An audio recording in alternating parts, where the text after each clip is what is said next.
శ్రీగురుభ్యో నమ. హరి ఓం. శ్రీ మహాగణాధిపతయే నమ. శ్రీ మహాసరస్వత్యై నమ. శ్రీగురుభ్యో నమ. హరి ఓం. యః కర్తా జగతాం భర్తా సంహర్తా మహసాం నిధిః ప్రణమామి తమాదిత్యం బహిరంతస్తమోపహం. ఇప్పుడు 24, 25, 26 సంవత్సరాలు పాపగ్రహాలు ఎక్కువగా ఉండటం చేత రాజ్య పరిపాలకులకు, ప్రజలకు, ప్రతి జీవరాశికి వాతావరణం వల్ల కానీ, తర్వాత ఒకళ్ళకొకళ్ళకి సత్సంబంధాలు లేకపోవటం వల్ల కానీ సమస్యలు, అనారోగ్యాలు, అధిక వర్షపాతం, మరి రకరకాలైన వాయు కాలుష్యం, తర్వాత నీటి కాలుష్యం, ఇట్లాంటి సమస్యల వల్ల రకరకాలైన వ్యాధులు వస్తున్నాయి. ఎట్లా అంటే పాపగ్రహాల బలం ఎక్కువగా ఉంది. దానివల్ల రాజ్య పరిపాలకులకు కూడా ఒకళ్ళకొకళ్ళు పట్టలేరు. మరి రాజ్య పరిపాలకులు వాళ్ళలో వాళ్ళు గొడవలు పడటం తప్పితే ప్రజలకి అవసరం ఏమిటని చూడగలిగినటువంటి పరిస్థితుల్లో వాళ్ళు లేకుండా పోయినారు. వాళ్ళ తప్పు అని నేను అంటలేదు. అంటే గ్రహస్థితి నవనాయకుల్లో గ్రహాలు కొన్ని బాగుండకపోవటం వల్ల ఇటువంటి సమస్యలు అధికంగా వస్తూ ఉన్నాయి.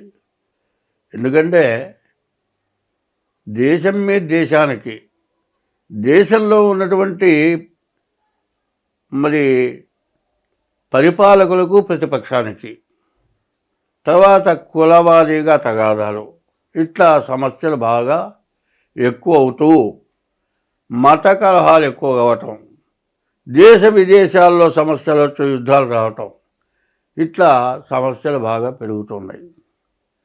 ఇట్లాంటి సమస్యల్లో మతాల్లో కల్లా హిందూ మతం అనాది మతం అని చెప్పింది. ఈ అనాది మతం అంటే ఎవరు సృష్టించింది కాదు అని అర్థం. అనాది అనగా మొదటి నుంచి ఉన్నటువంటిది, ఎవరు తీసుకొచ్చి పెట్టింది కాదు.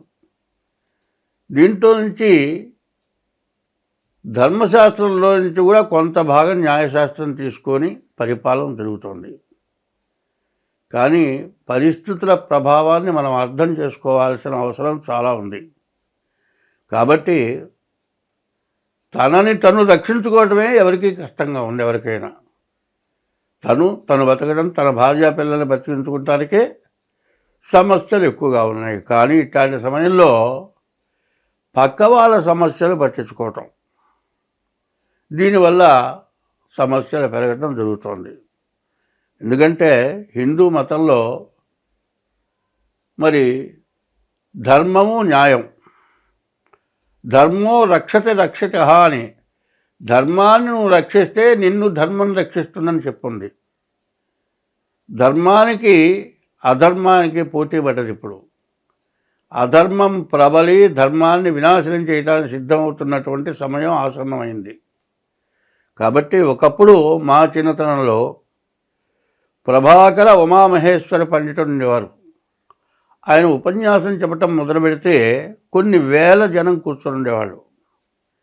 కనీసం పెద్దలైన వాళ్ళు ప్యాసుకు ఆపుకోలేకపోతే బయటికి పోవడానికి కూడా అవకాశం ఉండేది కాదు.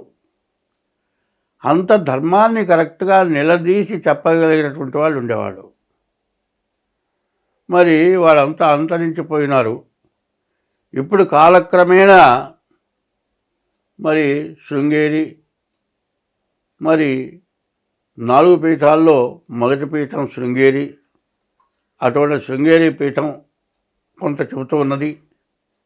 వాళ్ళు చెప్పేదాన్ని ఎవరు ఎక్కడ కాదంటానికి వీల్లేదు. వాళ్ళ నుంచి ఉద్భవించిన వాళ్ళే అంటా నేను. ఎందుకంటే ఏం చెబుతారంటే సంస్కృతము అనే పదానికి అర్థం ఏంటంటే సంస్కరించిన భాష సంస్కృత భాష.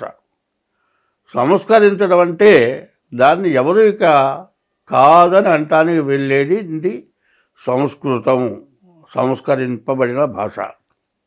ఒకప్పుడు భాషా ప్రవీణ తెలుగు టీచర్స్ ఉండేవాళ్ళు. ఇప్పుడు బిఏ వాళ్ళు తెలుగు టీచర్స్గా వచ్చారు, ఎంఏ వాళ్ళు తెలుగు టీచర్స్గా వచ్చారు. అయితే అంతకుముందు సంస్కృత పాండిత్యం ఉన్న వాళ్ళే టీచర్స్గా ఉండేవాళ్ళు.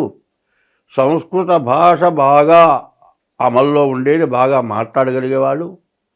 ఇప్పుడు బిఏ ఎంఏలో కూడా కొద్దిగా సంస్కృతం ఉన్నది, కానీ అచ్చగా తెలుగులో చెప్పడం జరుగుతుంది. అటువంటి వాటిల్లో ఇవాళ మహామహులు చాలామంది ఉన్నారు.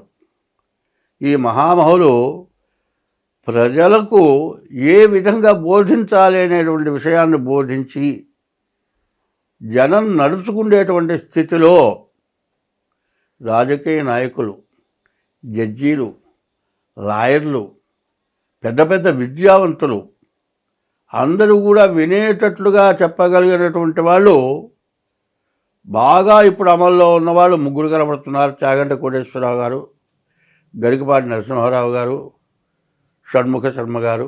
వీళ్ళు ముగ్గురు కనబడుతూ ఉన్నారు. వాళ్ళు చెప్పింది ఎక్కడా తేడా రాదు. స్వస్తి.